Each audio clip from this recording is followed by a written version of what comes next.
Street in Washington, Ballpark, Arena, and Convention Center. Exit to right.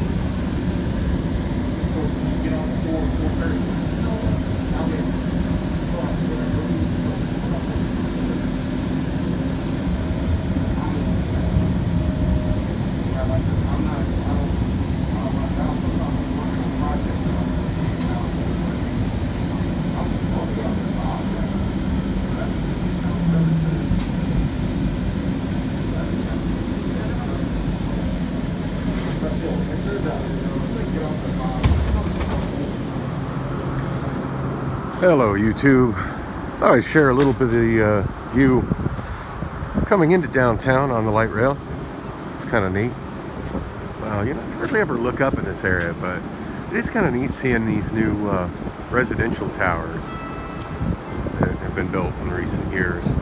I still kind of have trouble wrapping my head around downtown as a place of residence. Even though I've actually lived downtown myself on more than a couple occasions, it's just, I don't know, residential towers have just never really been part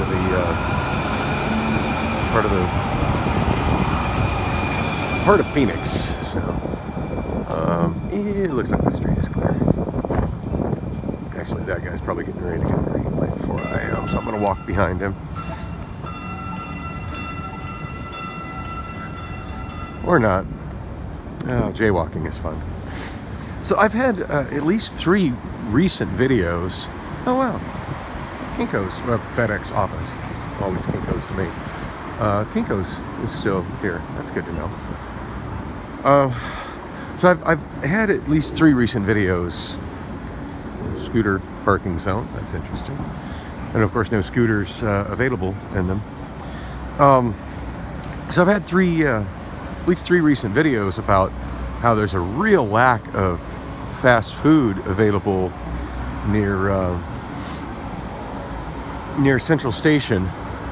And I did comment on one of them that I knew there was a Taco Bell downtown, but I couldn't for the life of me remember where it is. Well, I looked it up on Google Maps as I was on the train headed downtown, and here it is. I'm gonna kind of walk out of my way just to sort of. It's in the Collier Center. I always forget the name of this building. A better view of it. Taco Bell. It's a Taco Bell Cantina location, and I don't know that I've ever actually gone inside a Taco Bell Cantina, so I'm about to experience that. And no, I won't be running my video as I go in. This is kind of neat. I've never really wandered into this space here. Got some fake green space. That is not grass. That is fake grass. Not quite sure what's going on down here. I'll walk down a little bit. It looks. It doesn't look inviting though. To be honest, it looks kind of dark and scary. Which I'm kind of a fan of dark and scary. In fact, if someone was to ask me what my type of woman is, I'd probably be being completely honest if I said dark and scary. So this is how you get into the parking garage. And we have multiple layers of, at least 3 layers, 2 more layers after this parking garage going down. So that's kind of neat. Never wandered down here before. Yeah, I've noticed I got a couple people that follow me on my channel. Appreciate you, by the way. That seem to be fans of elevator videos. So, I've never done an elevator video, so this is for you guys. I'm more of an escalator kind of guy, but just for you guys, I'm gonna do the elevator. Actually, you know what? Come to think of it, I have done the elevator over there at the Terminal 3 SkyTrain station a couple of times, just because that's the easiest way to get from the SkyTrain to the bus that goes down Buckeye Road, which I believe is Route 13. Anyway, this is an Otis elevator. I'm not an elevator expert, so that's about all the information I have to contribute to that. Well, I dig this. They actually got music playing out here on the patio, and an exclusive patio for Taco Bell Cantina. Playing Jason Derulo, featuring, oh my gosh, I forget her name. Oh my goodness. Used to be one of my favorite artists, and I've just kind of stopped listening to her. Imogen Heap. And I think Imogen Heap expressed dislike of this use of her track, but I wonder how many people were exposed to her because of this. Ah, yes, another video that'll never be monetized. Love this song, though. As well as Hide and Seek, the song that's heavily sampled by Imogen Heap on here.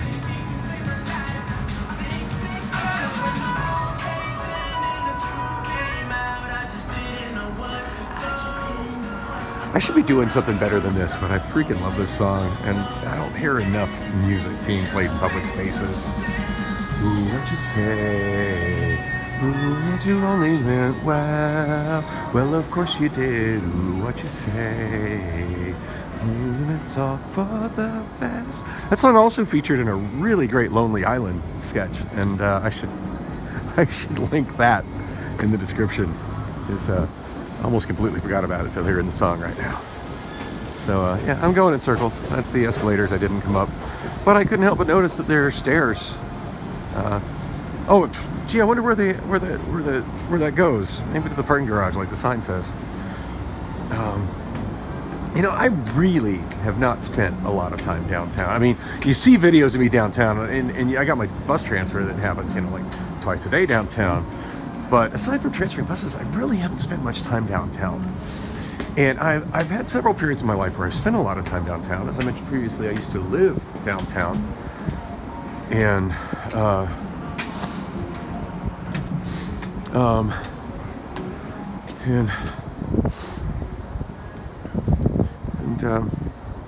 I admit this is a little bit disappointing. Oh, yeah, I watch a lot of urbanization, for lack of a better term, videos. I do like the way the glass covers that. That's neat. Which talks about spaces like this, like downtown urban spaces. They like to use the term vibrant downtown urban spaces, but as you see, and granted it is a little chilly today, it's probably about 51 degrees, but as you see, there's nobody in this space. Nobody. I mean, it's potentially a vibrant urban space, but it's welcome to Phoenix. Like, here we have empty spaces. It could be spaces for, you know, retail or something. Some kind of conference room in there that's not being used. Some sort of an office back in there that somebody's using, but somebody who, that poor soul, spends his life living in a cubicle. Somebody sitting on the steps down there, probably because he has nowhere. Oh, and somebody else down below, sitting on the steps, wrapped up in a blanket, probably homeless. Wow, and this is such a cool view of Footprint Center, formerly known as America West Arena, formerly known as a couple other things. I really wish they'd just call it Sun Stadium. That would be freaking cool. And of course, you know, when the Suns are playing, of course, that area is packed. But I mean, this is a typical, you know, right now we got a typical Wednesday afternoon. It's 4:50 p.m. You know, it's almost 5 o'clock. People are getting off work, and now's a good time to be hanging out and enjoying downtown. As you see, this potentially neat urban public space is just emptiness. It's pretty. I can't deny that. And there's residences that I could probably never afford, and B, even if I could afford, not really my cup of tea. I'd rather have a garage and a backyard than have to worry about neighbors so close to me that I could lose my home if I have a subwoofer on while I'm listening to music or watching a movie. So it looks like this was intended to be some kind of space in here for something, but it sure isn't being used. Okay, now I recognize that building as the Collier Center. That's a building that's registering my mind as the Collier Center. So I guess this stuff here that I'm at to the south of it is something that was built more recently, because this is not places I've went through. Mancuso's, that sounds like a place I absolutely can't afford to eat at. And it also looks closed. They probably just opened for dinner. Oh no, it looks like there's somebody in there working. There's nobody on the patio. Doesn't look to be anybody dining inside either. Well, this is a fun, distracting walk. Please use main entrance to whatever it's an entrance to. I kind of take this balcony here. That's a nice view up and down 3rd Street. You see the parking garage, and yeah, that structure looks really amazing. Well, there's a residential tower to the south of it, but that being Chase Field, but that large structure where you can see the banner that says Legends on it and stuff, moving banner. Yeah, that's a parking garage. Phoenix is an obscenely car-centric city. I will give Phoenix props though. At least we do have good connectivity to both our baseball stadium, Chase Field, and the Footprint Center, where the Arizona Diamondbacks and the Phoenix Suns play, respectively. So you don't have to come and use that. You don't have to come and use that cleverly disguised parking garage. You can actually park somewhere closer to where you live and bring the light rail in, and your event tickets count as free light rail passes. So Phoenix is at least doing that right. One thing I've seen in fought cars lately is other cities where they've deliberately made it difficult to get to their sports arenas from light rail, when they could have really easily made it accessible, because the owner of the sports venue didn't want to lose parking lot revenue. You know, I generally speaking, I'm a fan of capitalism, but things like that make me kind of sick. So that's one of the old Phoenix Convention Center buildings there. That's a newer Phoenix Convention Center building. Love the catwalk. Unfortunately, it's been also watching some videos about kind of interior city. Oh gosh, I forget what the hell the term is for it, but basically buildings and networks of buildings that function as a city while being all completely indoors. I mean, the obvious example of that is, you know, large airports and malls, although malls are kind of a dying thing. But a lot of cities, in the video that I watched, last video I watched on the subject, it particularly highlighted Chicago, and I forget what their network is called, but other cities that I've actually experienced these networks in. Montreal has the Underground City, which is amazing, and just sprawls on for what seems like forever when you're in it. And then Houston, I don't know what the hell the network of interior catwalks and underground paths in Houston is called, but I've experienced it quite a bit, and I really enjoyed that. I was there maybe, I don't know, about 3 years ago. Yeah, Phoenix has some catwalks, but unfortunately they're not in any kind of network that's really usable by people. I mean, that one there connects that part of the convention center to the brutalist structure across the street from it, which is Symphony Hall. Been to one concert in Symphony Hall. It was Jeff Beck, which was absolutely amazing. But yeah, that's all it's for. It's not really in any other way usable for people in downtown Phoenix. There's a light rail station I just got off of, and it appears there is some kind of a restaurant here, but it looks pretty darn close. As I pointed out, a lot of Phoenix places just simply they're open for lunch, and that's about it. Due to staff shortage, limited menu and services, level 1 market. A whole lot going on there, even if they were running full capacity. Yeah, it looks like the lobby to the Collier Center Tower. You know, I've said on many occasions that I wonder what it would be like to actually work in an office tower like that, and it just occurred to me that I actually did once work in an office tower like that. I used to work for a radio station in Denver, KFRR 1150 AM. And it was located in a downtown tower like that.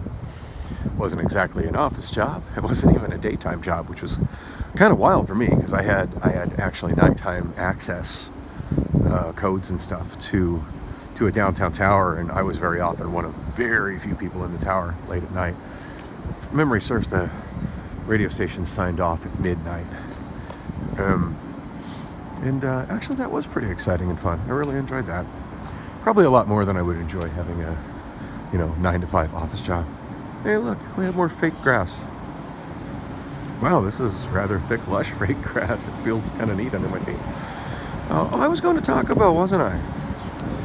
And as much as I was wanting to go to Taco Bell, it just occurred to me, it is 4:57.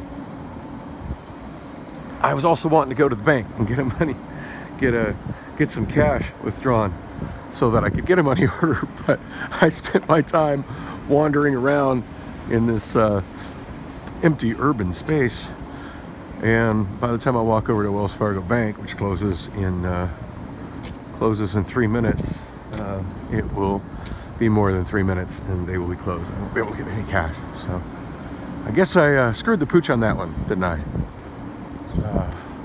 And where does that term come from?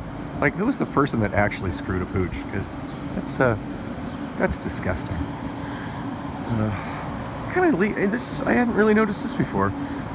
This close to these residential towers, or I guess it's a single residential tower. It just has two different kind of facades going on.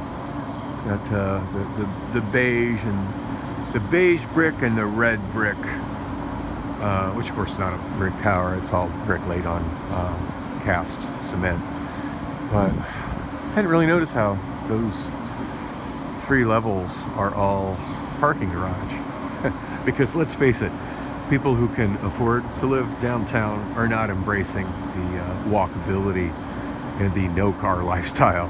They're parking their garage in those nice, protected parking garages that are secure, where homeless people won't fuck with them. And I believe that is also the parking garage that is used for the Fry's grocery store, which I've used several times. I love the Fry's downtown grocery store. In fact, I'll probably head to there a little bit.